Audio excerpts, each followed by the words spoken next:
In my group, we have dealt with mirror design and sculpture making. So on our mirror design, we use canvases to form the frame for the mirrors.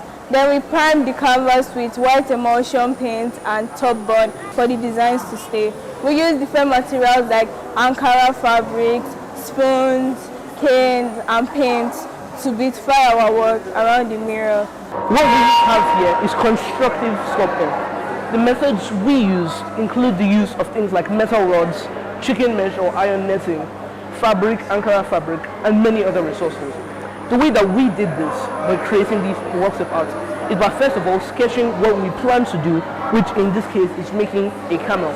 We sketch out our design and plan and put together different pieces of metal together into the iron skeleton that we want to create. We weld these pieces together until we have a nice skeleton put together. After that, we put iron mesh together on the outside of it to have a nice body for the image that we plan to create.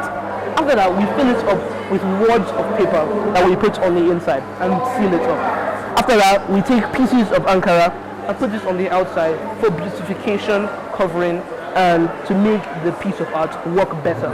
Our work can be used in different places. It can be used for beautification in your homes, offices, school environments, and other places. Our duty is to bring those things out. It's not just about reading and writing, it's to bring out that thing.